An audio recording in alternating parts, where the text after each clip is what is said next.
지난 주간 광복 63주년을 보내면서 늘 이제 광복절 또 해가 바뀔 때 이제 63년 전과 지금이 우리나라가 어떻게 발전을 했는지 이제 비교하는 여러 가지 통계나 또 다큐멘터리를 본 바가 있습니다.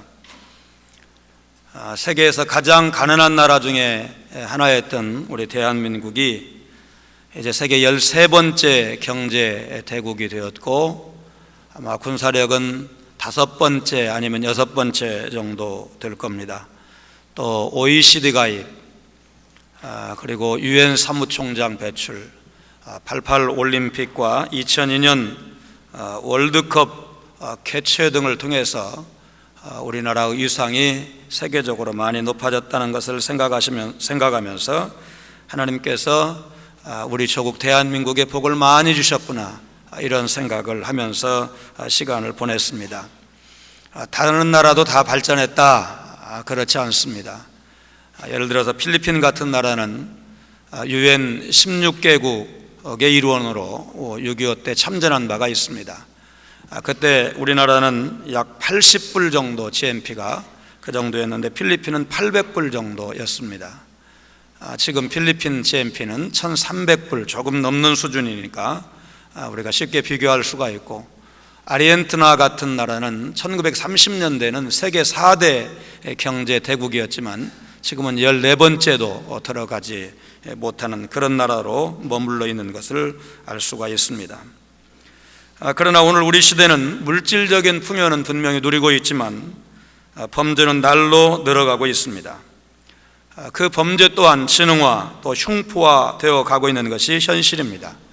아무런 원한 관계 없이 20명 넘는 사람을 죽인 끔찍한 범죄가 있었고, 또 하루에 수십만 명이 이용하는 대구 지하철에 방화를 해서 수백 명이 죽거나 다친 사건도 있었습니다.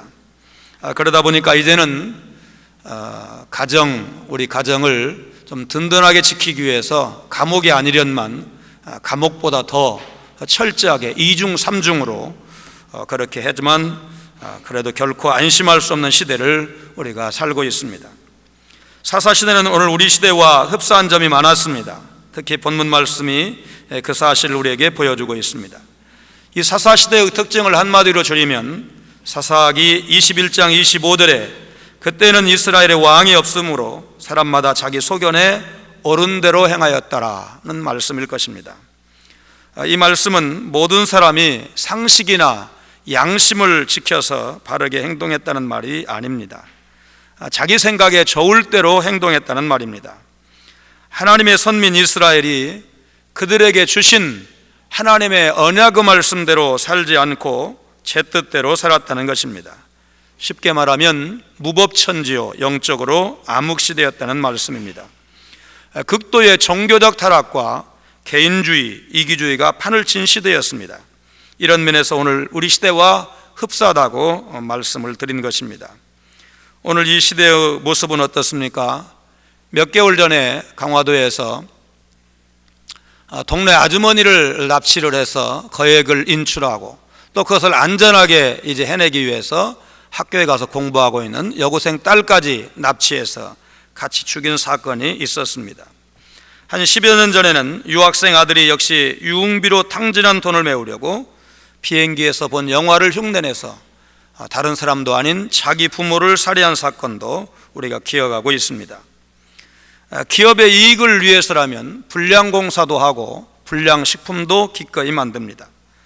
나 한 몸의 영리를 위해서라면 나랏돈 또 회사 공금도 몇 억씩 몇백억씩 빼먹는 시대입니다.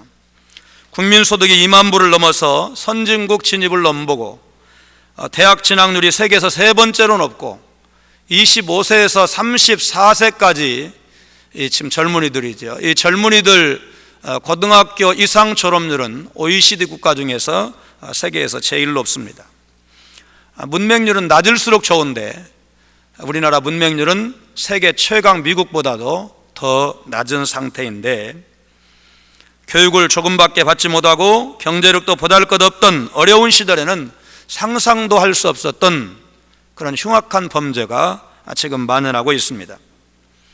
전문가들이 텔레비전 토론 프로그램에 나와서 법을 개정해서 처벌을 무겁게 하고 정부 상급 기관이 관리 감독을 철저히 하며 감사원이 제 역할을 하고 국민들이 눈을 부릅뜨고 감시해야 된다, 이렇게들 말하는데 모범답안 같기는 하지만 그래도 해결이 안 됩니다. 사람이 변하지 않는 한, 죄에 물든 사람이 변하지 않는 한 그것은 근본적인 대책이 될 수가 없습니다.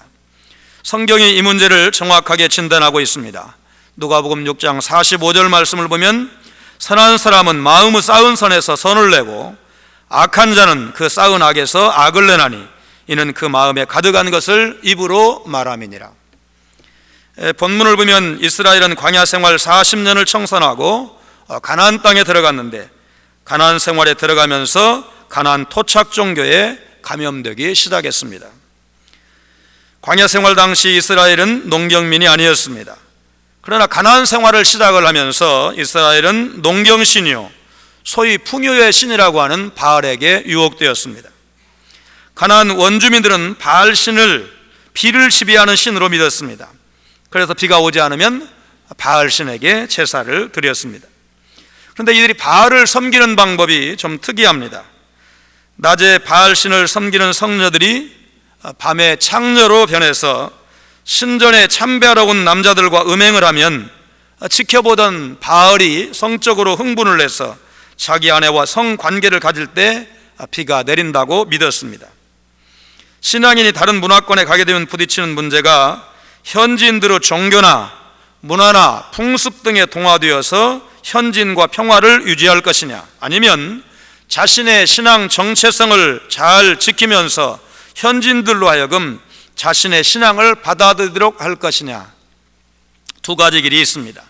가나안 땅에 들어온 이스라엘은 바로 첫 번째 타협을 선택한 경우라고 할 것입니다. 이 고민은 우리 한국에 복음이 들어올 때도 그대로 나타났던 갈등이었습니다.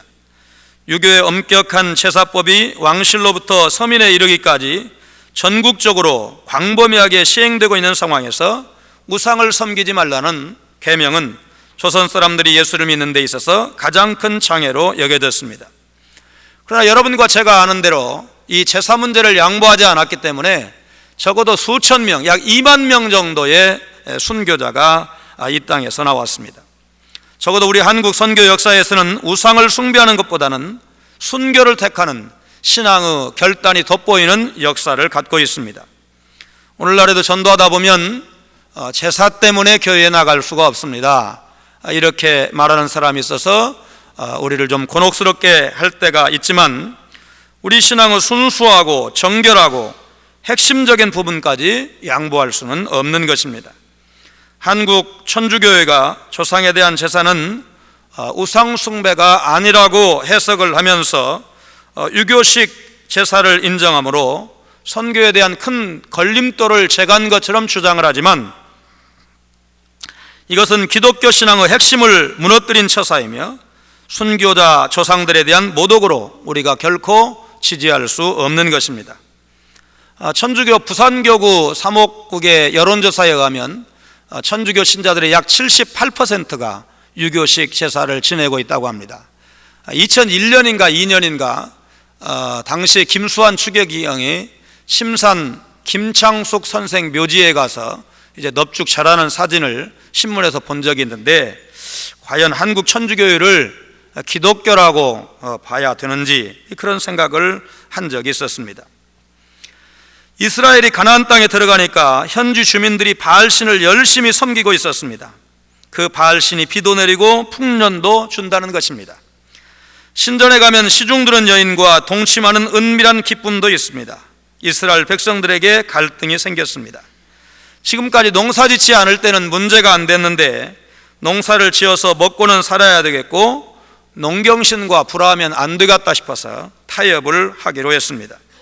애굽의 노예 생활에서 구원시켜 주신 하나님도 섬기고 풍년을 준다는 바알신도 섬기고 하나님을 섬겨서 천국도 가고 바알신을 섬겨서 가나안 땅에서도 잘 먹고 잘 살고 본문 2장 7절로 10절 말씀에 의하면 여호수아가 살아있을 때는 이런 양다리 걸치기식의 혼합신앙이 없었습니다.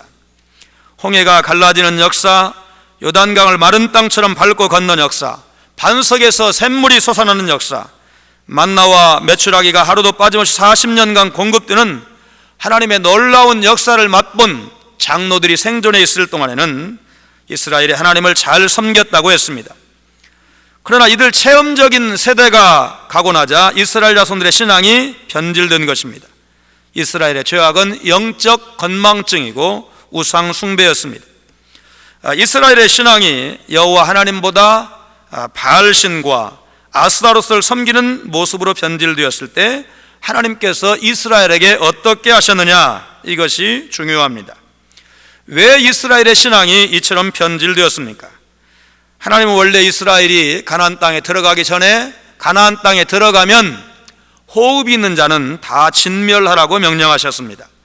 신명기 20장 16절을 보면 오직 내 하나님 여호와께서 내게 기업으로 주시는 이 민족들의 성읍에서는 호흡 있는 자를 하나도 살려두지 말지니, 아주 무서운 명령을 내리셨습니다. 그리고 하나님은 그렇게 해야 될 이유까지 직접 설명하셨습니다. 신명기 20장 18절, 이는 그들이 그 신들에게 행하는 모든 가증한 일로 너희에게 가르쳐 본받게 하여 너희로 너희 하나님 여호와께 범죄케 할까 함이니라. 하나님은 하나님께서 택하신 선민 이스라엘이 하나님 한 분만 섬기기를 원하고 계십니다. 여러분, 이스라엘에게 하나님이 어떤 분이십니까? 애굽의 종살이에서 해방시켜 주신 구속의 하나님이셨습니다. 범람하는 요단강을 마른 땅처럼 밟고 건너게 하신 능력의 하나님이셨습니다. 농사짓지 않아도 40년 동안 한 끼도 굶기지 아니하시고 먹이신 하나님이셨습니다. 광야 40년 동안 길쌈 한 번 한 일이 없지만 그 옷이 헤어지지 않고 무슨 신을 신기셨는지 모르지만 그 발이 부르트지 않도록 역사하신 분이 하나님이셨습니다. 그런데 이런 놀라운 역사를 체험하고도 다시 범죄할 수가 있을까? 그런데 이런 하나님의 역사도 능력의 하나님도 모르면 범죄할 수밖에 없는 것이 이스라엘이고 오늘 우리의 모습입니다. 하나님은 범죄한 이스라엘을 그냥 두지 않으셨습니다. 인간의 범죄 후에는 반드시 하나님의 심판이 뒤따라옵니다. 이것이 사사기에 나타난 공식 아닌 공식입니다.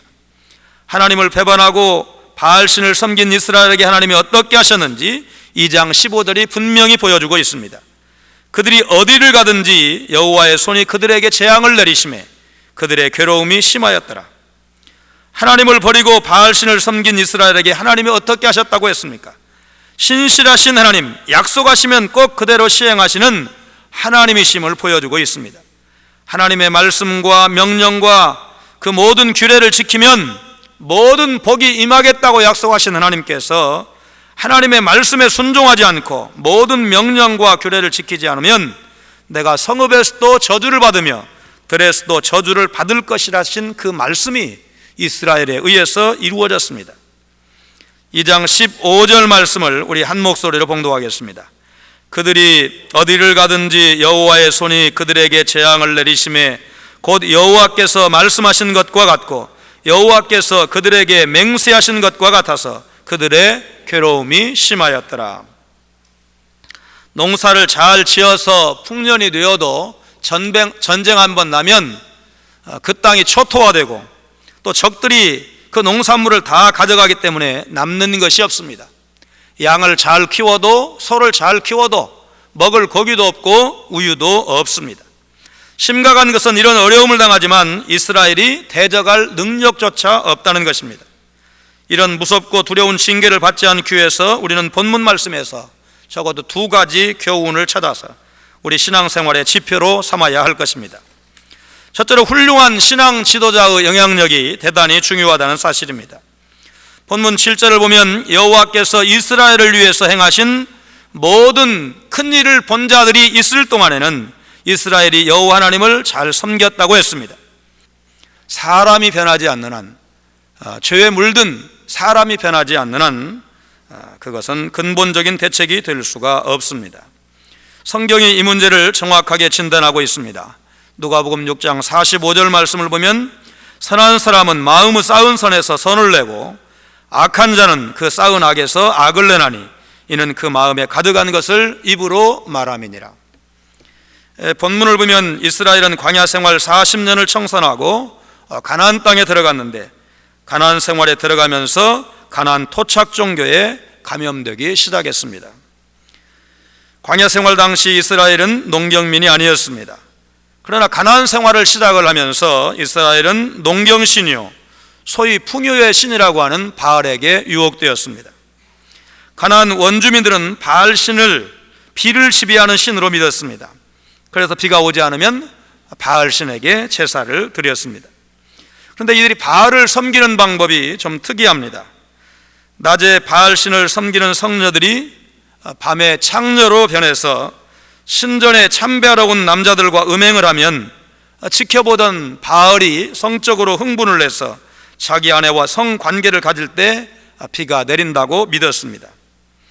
신앙인이 다른 문화권에 가게 되면 부딪히는 문제가 현지인들의 종교나 문화나 풍습 등에 동화되어서 현지인과 평화를 유지할 것이냐, 아니면 자신의 신앙 정체성을 잘 지키면서 현지인들로 하여금 자신의 신앙을 받아들이도록 할 것이냐, 두 가지 길이 있습니다. 가나안 땅에 들어온 이스라엘은 바로 첫 번째 타협을 선택한 경우라고 할 것입니다. 이 고민은 우리 한국에 복음이 들어올 때도 그대로 나타났던 갈등이었습니다. 유교의 엄격한 제사법이 왕실로부터 서민에 이르기까지 전국적으로 광범위하게 시행되고 있는 상황에서 우상을 섬기지 말라는 계명은 조선 사람들이 예수를 믿는 데 있어서 가장 큰 장애로 여겨졌습니다. 그러나 여러분과 제가 아는 대로 이 제사 문제를 양보하지 않았기 때문에 적어도 수천 명, 약 2만 명 정도의 순교자가 이 땅에서 나왔습니다.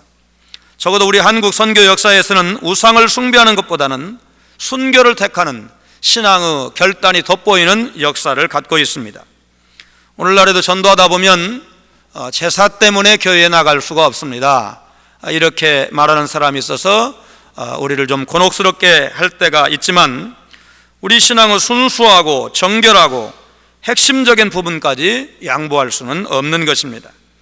한국 천주교회가 조상에 대한 제사는 우상 숭배가 아니라고 해석을 하면서 유교식 제사를 인정하므로 선교에 대한 큰 걸림돌을 제거한 것처럼 주장을 하지만, 이것은 기독교 신앙의 핵심을 무너뜨린 처사이며 순교자 조상들에 대한 모독으로 우리가 결코 지지할 수 없는 것입니다. 천주교 부산교구 사목국의 여론조사에 의하면 천주교 신자들의 약 78%가 유교식 제사를 지내고 있다고 합니다. 2001년인가 2년인가 당시 김수환 추계기형이 심산 김창숙 선생 묘지에 가서 이제 넙죽 절하는 사진을 신문에서 본 적이 있는데, 과연 한국 천주교회를 기독교라고 봐야 되는지 그런 생각을 한 적이 있었습니다. 이스라엘이 가나안 땅에 들어가니까 현지 주민들이 바알신을 열심히 섬기고 있었습니다. 그 바알신이 비도 내리고 풍년도 준다는 것입니다. 신전에 가면 시중 드는 여인과 동침하는 은밀한 기쁨도 있습니다. 이스라엘 백성들에게 갈등이 생겼습니다.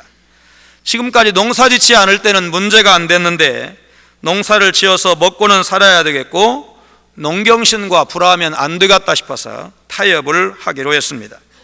애굽의 노예 생활에서 구원시켜 주신 하나님도 섬기고 풍년을 준다는 바알신도 섬기고, 하나님을 섬겨서 천국도 가고 바알신을 섬겨서 가나안 땅에서도 잘 먹고 잘 살고. 본문 2장 7절로 10절 말씀에 의하면 여호수아가 살아있을 때는 이런 양다리 걸치기식의 혼합신앙이 없었습니다. 홍해가 갈라지는 역사, 요단강을 마른 땅처럼 밟고 건넌 역사, 반석에서 샘물이 솟아나는 역사, 만나와 메추라기가 하루도 빠짐없이 40년간 공급되는 하나님의 놀라운 역사를 맛본 장로들이 생존해 있을 동안에는 이스라엘이 하나님을 잘 섬겼다고 했습니다. 그러나 이들 체험적인 세대가 가고 나자 이스라엘 자손들의 신앙이 변질된 것입니다. 이스라엘의 죄악은 영적 건망증이고 우상 숭배였습니다. 이스라엘의 신앙이 여호와 하나님보다 바알신과 아스타로스를 섬기는 모습으로 변질되었을 때 하나님께서 이스라엘에게 어떻게 하셨느냐, 이것이 중요합니다. 왜 이스라엘의 신앙이 이처럼 변질되었습니까? 하나님은 원래 이스라엘이 가나안 땅에 들어가기 전에 가나안 땅에 들어가면 호흡이 있는 자는 다 진멸하라고 명령하셨습니다. 신명기 20장 16절을 보면 오직 내 하나님 여호와께서 내게 기업으로 주시는 이 민족들의 성읍에서는 호흡 있는 자를 하나도 살려두지 말지니, 아주 무서운 명령을 내리셨습니다. 그리고 하나님은 그렇게 해야 될 이유까지 직접 설명하셨습니다. 신명기 20장 18절, 이는 그들이 그 신들에게 행하는 모든 가증한 일로 너희에게 가르쳐 본받게 하여 너희로 너희 하나님 여호와께 범죄케 할까 함이니라. 하나님은 하나님께서 택하신 선민 이스라엘이 하나님 한 분만 섬기기를 원하고 계십니다. 여러분, 이스라엘에게 하나님이 어떤 분이십니까? 애굽의 종살이에서 해방시켜 주신 구속의 하나님이셨습니다. 범람하는 요단강을 마른 땅처럼 밟고 건너게 하신 능력의 하나님이셨습니다.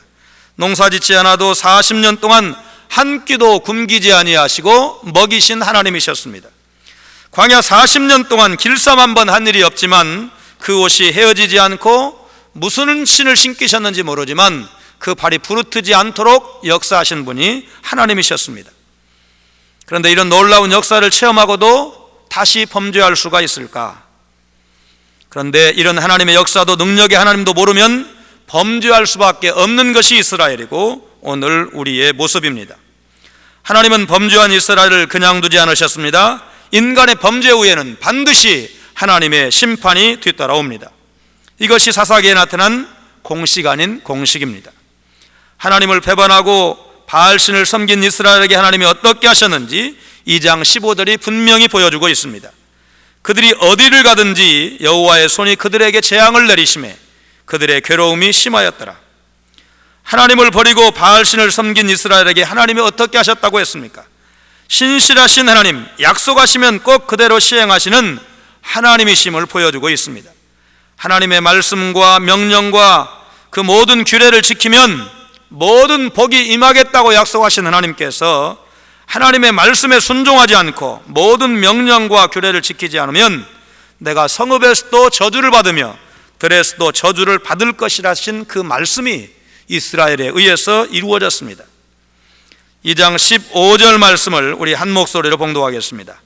그들이 어디를 가든지 여호와의 손이 그들에게 재앙을 내리심에 곧 여호와께서 말씀하신 것과 같고 여호와께서 그들에게 맹세하신 것과 같아서 그들의 괴로움이 심하였더라. 농사를 잘 지어서 풍년이 되어도 전쟁 한번 나면 그 땅이 초토화되고 또 적들이 그 농산물을 다 가져가기 때문에 남는 것이 없습니다. 양을 잘 키워도 소를 잘 키워도 먹을 고기도 없고 우유도 없습니다. 심각한 것은 이런 어려움을 당하지만 이스라엘이 대적할 능력조차 없다는 것입니다. 이런 무섭고 두려운 징계를 받지 않기 위해서 우리는 본문 말씀에서 적어도 두 가지 교훈을 찾아서 우리 신앙생활의 지표로 삼아야 할 것입니다. 첫째로 훌륭한 신앙 지도자의 영향력이 대단히 중요하다는 사실입니다. 본문 7절을 보면 여호와께서 이스라엘을 위해서 행하신 모든 큰 일을 본 자들이 있을 동안에는 이스라엘이 여호와 하나님을 잘 섬겼다고 했습니다. 여러분 아시는 바와 같이 여호수아는 훌륭한 지도자였습니다. 여호수아 24장 14절 15절을 보면 오직 나와 내 집은 여호와를 섬기겠노라, 분명한 신앙 고백이 있습니다. 이런 훌륭한 신앙 고백이 있는 지도자가 이스라엘을 인도할 때는 이스라엘이 하나님을 잘 섬겼습니다. 양이 지휘하는 사자 부대보다 사자가 지휘하는 양의 부대가 강하다는 말이 있습니다. 저는 지도자의 역할은 마치 등불과 같다 이런 생각을 합니다. 등불이 인도하는 대로 따라가기만 하면 아무리 칠흑 같은 밤을 지날지라도 무사히 목적지까지 도달할 수가 있습니다. 제가 중학교 때 아주 잘 따르던 선생님이 계셨는데 당연히 그 선생님 과목이 성적이 좋죠. 그런데 성적만 좋은 게 아니라 걸음걸이까지 닮았다, 그런 얘기를 주위로부터 들은 바가 있습니다. 자기 걸음걸이 늘 거울로 보는 사람은 모델 빼놓고야 뭐 별로 없잖아요. 잘 모르겠어요. 그런 것 같기도 하고 안 그런 것 같기도 하고. 그래서 제가 중학교 졸업하면서 이제 노트가 다 끝까지 다 쓰는 게 아니잖아요. 몇 장씩 남잖아요. 그래서 방바닥에 쭉 펴놓고 이제 그 남은 여백 깨끗한 부분을 다 이렇게 잘라서 연습용 노트를 만들려고 방바닥에 노트를 쫙 펴놨는데, 같은 사람, 제가 썼다는 생각이 안 들 정도로 글씨가 다 다른 겁니다. 국어 선생님은 키도 좀 작으신 분이시고 말이 굉장히 빠르신 분인데 이 말하는 속도로 흑판에 쓰시는 분입니다. 그러니까 당연히 글씨가 날아가죠. 제 노트 보니까 글씨가 날아가겠었어요. 사유 선생님은 글씨를 아주 정자로 쓰시는, 붓글씨체로 쓰시는 그런 선생님이었는데, 그 선생님 과목은 제 노트도 붓글씨체로 반듯하게 써 있더라고요. 그 다음에 또 45도로 이렇게 비스듬히 또 누워있는 글씨 쓰시는 분이 계셨는데, 그 선생님 과목은 제 노트도 누워있더라고요, 글씨가. 그때 생각을 했습니다. 야, 걸음걸이는 닮았는지 안 닮았는지 모르겠지만 선생님들이 나도 모르는 사이에, 나도 의식하지 못하는 사이에 내게 이런 영향을 주고 계시는구나. 아주 절감을 했습니다. 자기가 쓴 글씨를 자기가 보면서 이거 내 노트 아니야, 어떻게 이렇게 다를 수가 있어 할 정도로 그렇게 영향력을 끼치는 것이 선생님의 역할이었습니다. 모세나 여호수아나 사무엘 같은 지도자는 한 시대 동안 하나님의 뜻대로 이스라엘을 잘 다스렸던 훌륭한 지도자였습니다. 그러나 지도자가 잘못해서 백성들이 엄청난 고난을 당했던 역사가 성경이나 또 일반 역사에서나 얼마든지 찾을 수가 있습니다. 사무엘하 24장에 보면 다윗 왕의 범죄로 이스라엘이 하나님의 징계를 받았던 경우를 우리가 찾을 수가 있습니다. 여러분, 훌륭한 지도자가 필요하긴 필요한데 훌륭한 지도자가 저절로 나오는 것은 아니지요. 아무런 투자도 없이 노력도 없이 저절로 훌륭한 지도자를 얻을 수 있는 것은 아닙니다. 두 번째 지도자의 역할이 뭐냐면 길을 열어주는 사람, 물줄기를 바꾸어 줄 줄 아는 사람이 필요하다. 요셉은 바로 이스라엘 역사에서 이스라엘의 물줄기를 바꾸어 주었던, 그런데 쓰임받았던 훌륭한 지도자였습니다. 시편 105편 17절부터 19절 말씀을 보면 그가 한 사람을 앞서 보내셨으며 요셉이 종으로 팔렸도다. 그의 발은 착고를 차고 그의 몸은 쇠사슬에 매였으니 곧 여호와의 말씀이 응할 때까지라. 그의 말씀이 그를 단련하였도다. 우리가 아는 대로 요셉은 아버지의 사랑받는 아들로 형들의 시샘을 받아서 이제 애굽의 종으로 팔려갔고, 종살이 하다가 그 주인 여자의 유혹을 받아서 그 유혹을 뿌리친 연고로 감옥에 들어갔습니다. 감옥에서 바로왕의 떡 맡은 관원장, 술 맡은 관원장의 꿈을 해석하게 되고, 그렇게 해서 바로 앞에 불려가고 애굽의 국무총리가 된 스토리를 우리가 알고 있습니다. 그런데 이 시편 기자는 그 사건을 하나님께서 이스라엘을 위해서 먼저 한 사람을 보내신 것으로 그렇게 말씀하고 있습니다. 저희 그 시골집에 뭐 농토가 그렇게 많지 않은데 매년 여름이면 이렇게 홍수가 날 때 이제 물이 이렇게 닥쳐가지고 한 30평씩 50평씩 매년 깎아먹는 그런 밭이 있었습니다. 이제 아버지가 그거를 좀 어떻게든 막아보려고 제방을 쌓기도 하고 아카시아 나무 같은 그 나무 이렇게 잘라다가 막 이렇게 볼을 만들어 보기도 하고, 그래도 매번 그게 안 되었습니다. 말하자면 큰 물이 한 번 오면 계속 그거 다 이렇게 떠내려가는 겁니다. 한 채가 고등학생쯤 되었을 때 이제 여름날 또 비가 오는데 야, 좀 같이 가자. 그렇게 해서 이제 아버지랑 같이 갔습니다. 한 무릎 정도 이렇게 그 물이 내려오는데 부자가 둘이 들어가서 그저 큰 돌 이렇게 괭이로 파서 같이 이렇게 큰 돌을 한 서너 개 옮겼는데 물줄기가 바뀌었어요. 물줄기가 물이 많이 내려갈 때 물줄기를 바꾸니까 그 다음에는 다시는 그 밭 떠내려가는 일이 생기지 않더라고요. 그거보다 그 전해에 그 이전에는 훨씬 더 수고를 많이 해서 아주 볼을 쌓고 제방을 쌓고 이래도 안 됐는데 물줄기 바꾸니까 간단히 해결되더라고요. 아하, 정말 이 큰 거대한 물도 물줄기 바꾸니까 간단히 해결이 되는구나, 그런 생각을 절감을 했던 순간이 있었습니다. 교회 안에서 무조건 열심인 사람에게 바른 방향으로 바꿔주기만 하면 믿음의 거목으로 성장할 수 있는 사람이 있다고 봅니다. 앞서간 사람이 조금만 도와주면 잘 될 수 있는 사람 얼마든지 있습니다.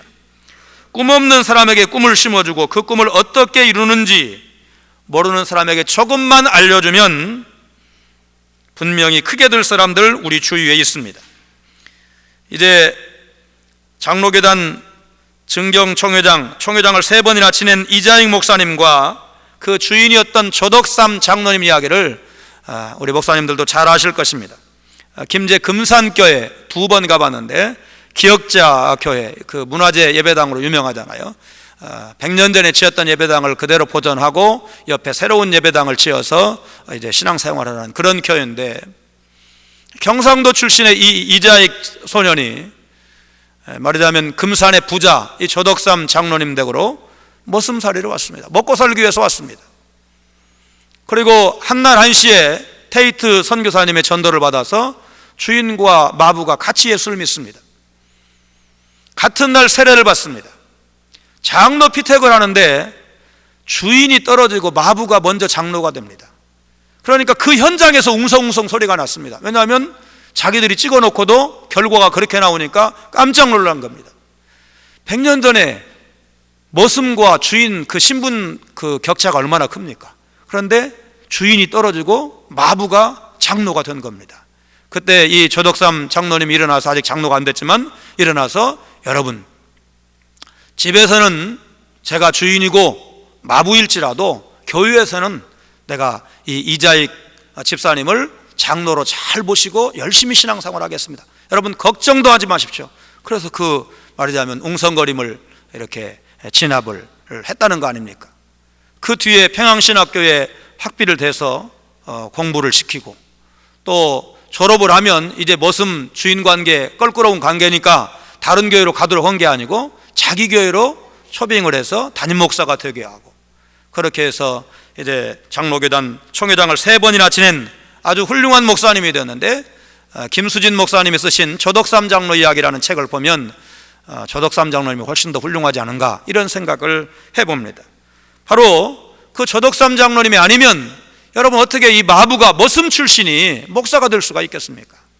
그래서 몇 해 전에 대전신학대학에 말하자면 초대 교장을 지낸 연고로 대전신학대학에서 이 이자익 목사님 기념관을 개관을 할 때 예배를 드리는데, 이제 조세영 장로는 조덕삼 장로님의 손자고, 또 이자익 목사님의 그 손자들도 아주 잘 됐는데, 이 두 가족들을 다 초청을 해서 축사를 하고 격려사를 할 때 말하자면 이자익 목사님 손자가 조세영 장로님한테 큰절을 하면서, 바로 조 장로님의 할아버지가 아니었으면 우리 할아버지가 있을 수가 없었고 오늘 우리가 이런 자리에 설 수가 없었습니다, 그렇게 감사하면서 축사했다는 얘기를 그 담임 목사님으로부터 들은 바가 있습니다. 팀 엘모예의 위대한 멘토들이라는 책을 보면 이런 이야기가 있습니다. 미국 볼티모어 슬럼가에서 놀고 있는 200명의 아이들에 대한 실태를 한 사회학 교수가 연구하도록 지시했습니다. 이제 아이들을 면접하고 나서 그 학생들이 보고서를 냈는데, 이 아이들은 너무나 환경이 열악해서 아무런 기회를 얻지 못하고 있다, 이런 보고서를 학생들이 교수에게 냈습니다. 25년 후에 다른 사회학 교수가 이제 여러 가지 서류를 이렇게 자료를 뒤적이다가 자기 선배 교수가 연구했던 그 결과가 지금 어떻게 되었을까 궁금했습니다. 그래서 학생들을 동원해서 그 사람들을 다 추적을 했는데, 이제 죽거나 멀리 간 사람을 빼고는 180명과 연락이 되었습니다. 그런데 그 중에서 무려 176명이 변호사로, 의사로, 사업가로 아주 큰 사회적인 성공을 거둔 것을 확인하고 놀라게 되었습니다. 그래서 그 결과를 조금 더 추적하기로 했습니다. 그 성공한 사람들에게 그 성공 비결을 물었습니다. 그랬더니 그들이 한결같이 대답하는 것이 어느 여선생님 덕분입니다. 그래서 이제 이 교수가 그 여선생을 수소문해서 찾아갑니다. 그리고 어떻게 교육을 했는지 그 여선생님에게 물었습니다. 그 비결은 간단합니다. 제가 그들을 사랑했습니다. 이제 공업화된 도시에서 부모의 제대로 된 보살핌을 받지 못하고 교육도 제대로 받지 못하는 그런 열악한 아이들이지만 한 선생님이 지극히 그들을 사랑하고 그들에게 비전을 제시함으로 그토록 훌륭한 사람들이 되었다는 그런 말씀입니다. 좋은 일꾼을 우리 손으로 키워야 되고 반드시 키워내야 됩니다. 그래야만 우리 조국 대한민국에 미래가 있고 결국 세계 복음화도 세계 선교도 좋은 일꾼을 통해서 가능한 것입니다. 그러면 두 번째, 훌륭한 지도자를 양성하기 위해서라도 교육은 중요하고 신앙교육은 더 중요하다는 사실입니다. 오늘 본문 말씀에서 우리가 아프게 받아들여야 될 교훈이 무엇입니까? 그토록 훌륭했던 여호수아와 장로들이었지만 자라나는 세대에 대해서 신앙교육은 제대로 하지 못했다는 사실입니다. 10절에 그 세대 사람도 다 그 열조에게로 돌아갔고, 유력한 지도자와 하나님께서 이스라엘을 위해서 역사하신 현장에 있었던 체험적인 세대가 있을 때까지는 하나님을 잘 섬겼지만 그 세대 사람이 다 죽고 나니까 여호와를 알지 못하는 세대가 등장한 것입니다. 어느 시점까지는 그 영향력이 유지되었을 것입니다. 한꺼번에 다 죽지는 않으니까, 또 한꺼번에 새로운 세대가 태어나지는 않으니까. 그러나 세월이 점점 흘러가면서 여호와를 알지 못하는 세대가 대세를 이루었을 것입니다. 그렇다면 이 이스라엘이 여호와 하나님을 몰라서 여호와를 모르는 세대, 그렇게 말했을까? 여러분 잘 아시는 바와 같이 안다는 말은 이론적으로 지식적으로 아는 것을 의미하지 않습니다. 히브리 말에서 이 안다는 말은 정말 남편과 아내가 같이 살면서 상대방에 대해서 속속들이 파악을 하듯이 관찰이나 사고활동, 경험, 또 마음으로도 아는 종합적이고 전인격적인 체험을 의미하는 것입니다. 하나님은 성경을 읽고 예배드릴 때만 하나님이 아닙니다. 하나님은 나의 창조주 하나님이시고 나를 구원하신 하나님이시고 이 험한 세상에서 나에게 은혜를 주시고 인도해 주시고 영원한 기업을 상급으로 주시는 나의 주 하나님이십니다. 이런 하나님을 고백할 수 있어야 되고, 이 고백을 우리 사랑하는 자녀들에게, 다음 세대에게 가르칠 수 있고 물려줄 수 있어야 하는 것입니다. 신명기 4장 9절 10절 말씀을 보면 오직 너는 스스로 삼가며 내 마음을 힘써 지키라. 그리하여 내가 눈으로 본 그 일을 잊어버리지 말라. 내가 생존하는 날 동안에 그 일들이 내 마음에서 떠나지 않도록 조심하라. 너는 그 일들을 내 아들들과 내 손자들에게 알게 하라. 내가 호렙산에서 내 하나님 여호와 앞에 섰던 날에 여호와께서 내게 이르시기를 나에게 백성을 모으라. 내가 그들에게 내 말을 들려주어 그들이 세상에 사는 날 동안 나를 경외함을 배우게 하며 그 자녀에게 가르치게 하리라.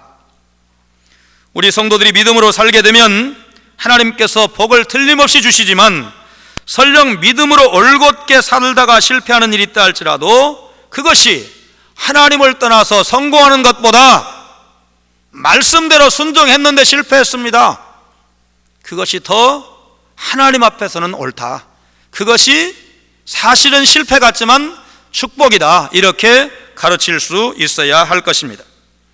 정직하지 못한 지도자가 정직한 교회를 만들 수 없습니다. 교세만 자랑하지 말고 세례교인 헌금 한 푼도 빼먹으면 안 됩니다. 미국의 어느 교단은 1년에 세례교인 헌금이 1,000불이라고 그러더라고요. 우리 돈은 약 100만 원 정도 되는데 이 100만 원 세례교인 의무 헌금을 안 내면 어떻게 되느냐? 결혼 주례를 받을 수가 없대요. 죽어도 장례식을 집례를 안 해준답니다. 굉장히 세죠. 예, 우리는 이제 그 정도는 아니지만 교단이 해야 될 일, 지 교회만으로 할 수 없는 또는 노예만으로 할 수 없는 일이 총회에게 있다는 것을 인정한다면 우리가 이 세례교인 의무 헌금을 열심히 내야 됩니다. 김 목사 교회는 잘하고 있냐? 하여튼 이 부분은 철저하게 하고 있습니다. 우리 세례교인 수보다 좀 더 냅니다. 뭐 아픈 사람, 군대에 간 사람, 뭐 출타 중인 사람, 유학 중인 사람, 세례교인 명부에 있는 사람 다 내고 그래도 등록 안 하고 출석하는 사람 있잖아요. 그래서 끝이 39만 원이었는데 11만 원 보태갖고 50만 원, 850만 원 냈습니다. 처음에는 장로님들이 그렇게 안 하자고 그러죠. 제가 부임하니까 300만 원 내더라고요. 그보다 출석 인원이 좀 넘는데 300만 원 내더라고요. 그리고 교회가 건축빚이 많으니까 그게 아주 당연하다고 생각을 합니다. 아마 많은 교회가 그렇게 할 겁니다. 제가 그렇게 설득을 했습니다. 교회의 힘은 무력이 아닙니다. 교회 돈 많다고 세상이 무서워하지 않습니다. 도덕적인 힘 때문에, 도덕적인 그 우월 때문에 교회가 큰 소리 칠 수가 있는데, 우리가 조금 더 힘들다고 이 세례교인 의무금 속이면 됩니까? 밖에 나가서 교회 얼마 모입니까? 그럼 얼마 모인다고 자랑하면서 세례교인 의무금은 왜 확 줄입니까?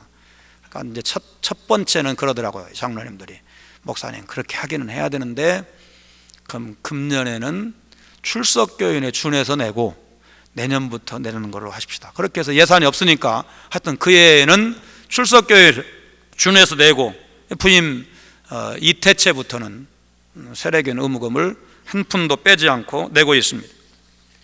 특히 우리 교갱협 회원교회는 다 그렇게 해야 된다고 믿습니다. 그래야 총회에 가서 제대로 발언할 수가 있습니다.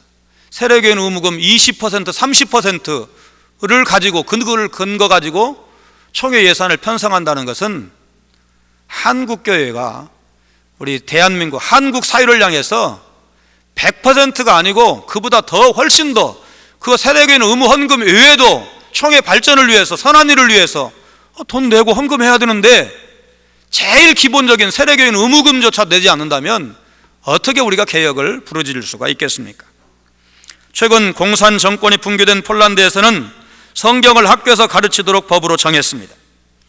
인간답게 골고루 잘 살기 위해서 하나님 없이 더 잘 살 수 있다고 주장하면서 수십 년을 살아왔던 폴란드 사람들이 하나님 없이는 절대로 인간답게 살 수가 없구나, 교훈을 받고 성경을 가르치도록 법으로 정했습니다. 또 몇 년 전에 러시아군 고위 장성들이 우리 한국을 방문했습니다. 이 사람들의 방한 목적은 뭐냐면 수십 년 동안 지탱했던 공산 정권이 무너진 공백, 그리고 병사들의 자살률이 너무나 높은 것을 생각을 할 때 군목제도를 도입하지 않고는 안 되겠다. 그래서 한국 군목제도가 잘 운영된다는데 어떻게 운영하는지 좀 보자. 한국 군목제도를 연구하고 도입하기 위해서 이 사람들이 방한을 했습니다. 여러분, 로마는 역사상 존재했던 나라 중 최강이었다고 해도 과언이 아닐 것입니다. 그러나 힘없이 무너진 것이 로마였습니다. 군대의 힘이 약해서 무너진 것이 아닙니다. 돈이 없어서도 아니고 법이나 제도가 나빠서 망한 것도 아닙니다. 법과대학에서 서양 법제사를 가르치는데 서양 법제사를 보면 이 로마법은 나폴레옹 법전에 영향을 주고 서양 법제사에서 아주 중요한 법으로 그렇게 인정받는 훌륭한 법입니다. 왜 막강 로마 제국이 멸망했습니까? 일본의 저명한 로마사 전공의 역사학자인 유게 도루라는 사람은 탐욕과 부정과 낭비와 사치와 과소비와 퇴폐와 성적인 타락 등 로마가 병들었기 때문이다, 이렇게 진단한 바가 있습니다.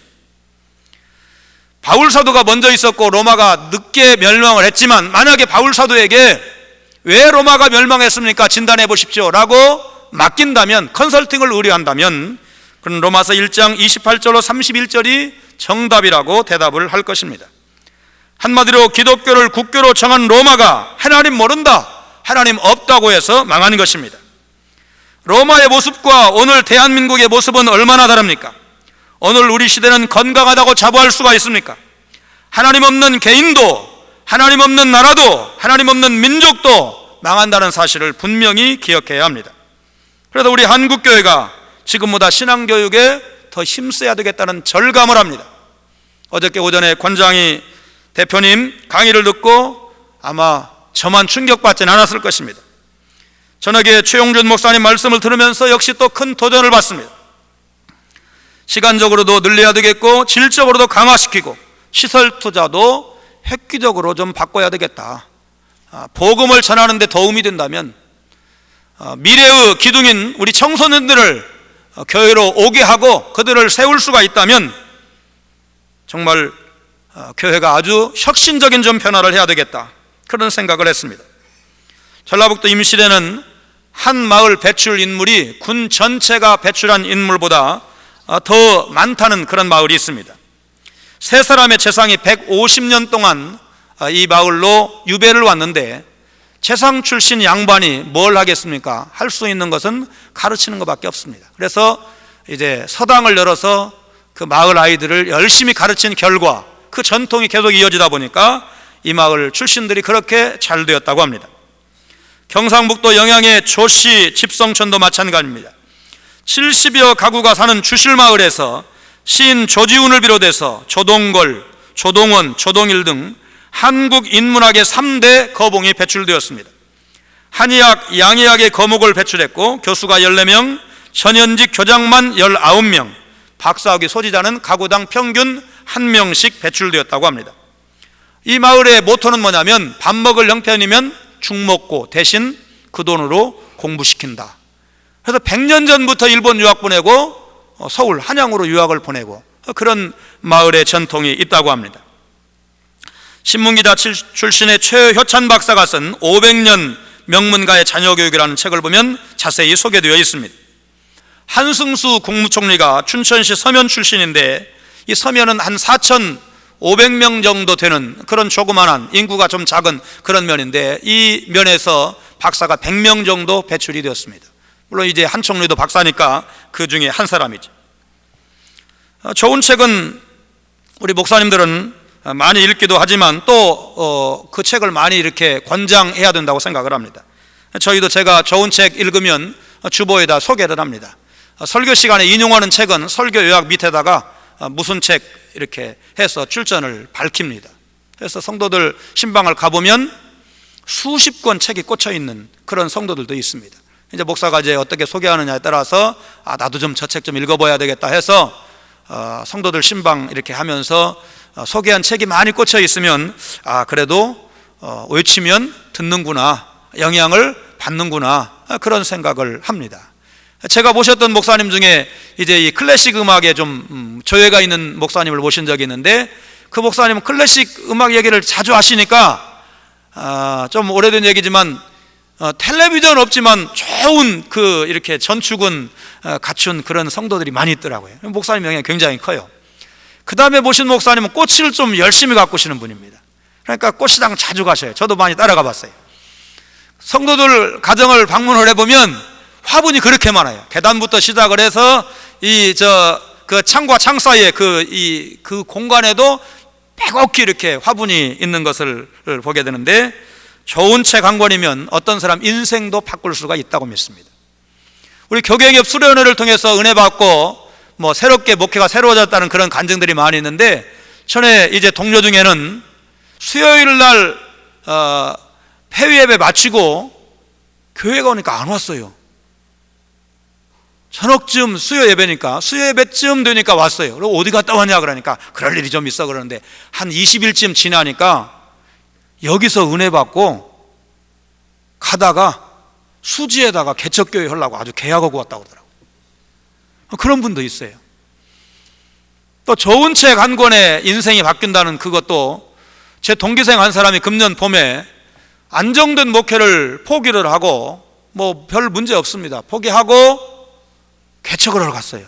근데 개척을 하러 가면서 노예 홈페이지에다가 말하자면 개척의 변을 밝혔는데 책 한 권 읽고 바뀌었다는 거예요. 책 한 권 읽고. 그 책을 누가 제공을 했냐면 제 아내가 그 목사님에게 선물했대요.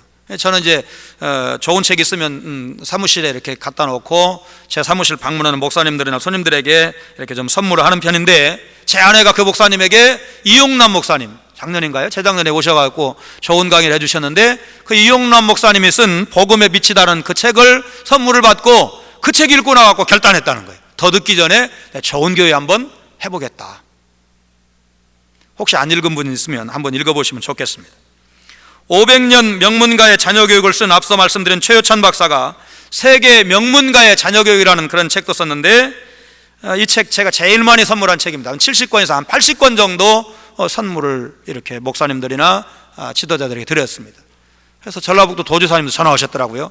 목사님 너무 좋은 책 선물해 주셔서 감사합니다. 제가 어제 저녁 읽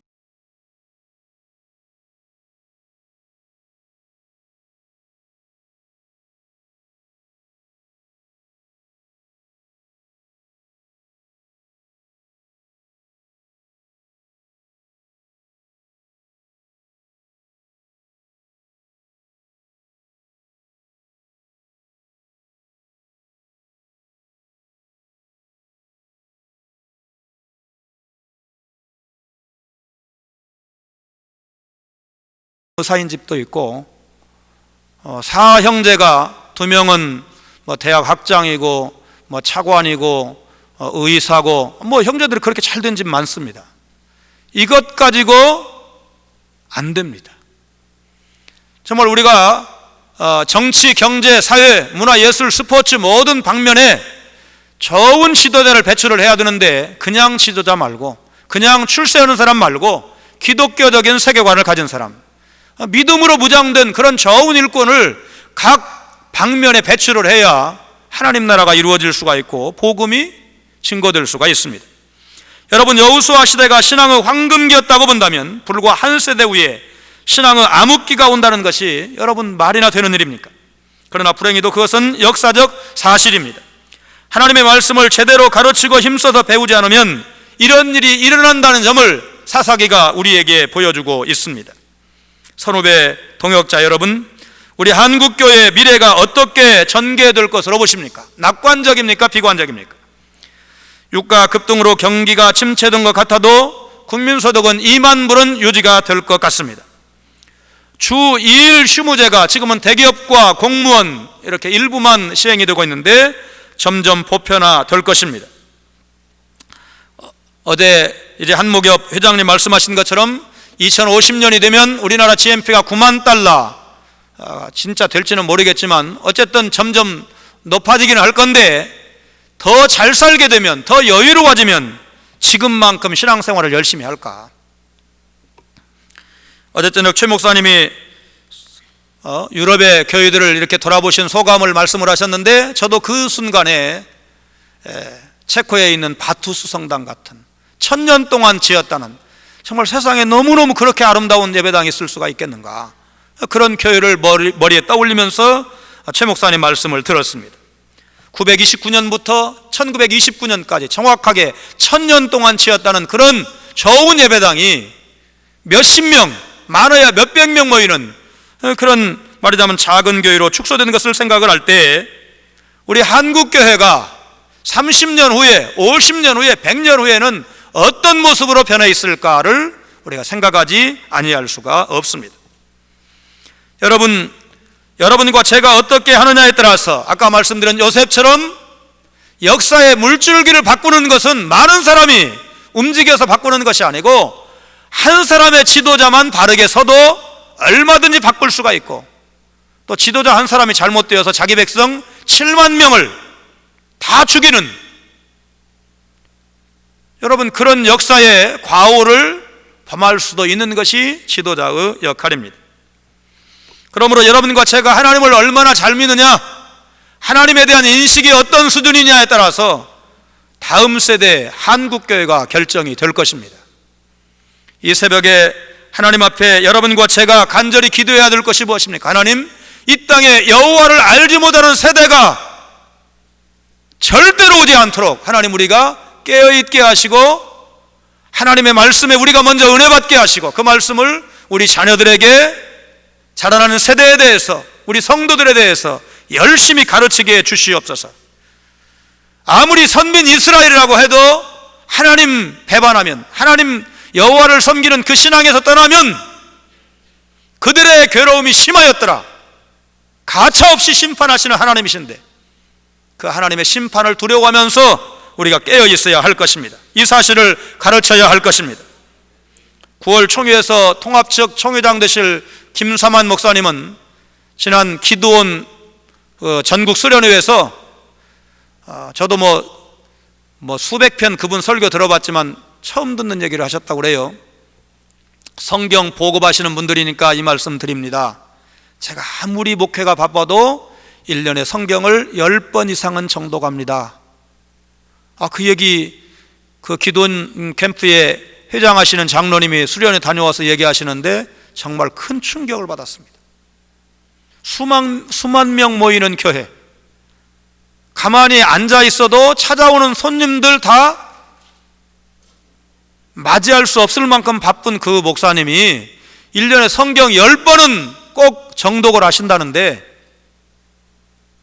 감동도 되기도 하고 충격이 되기도 하고, 여러분 하나님께서 어떤 사람을 쓰시는지 분명히 보여주고 있습니다.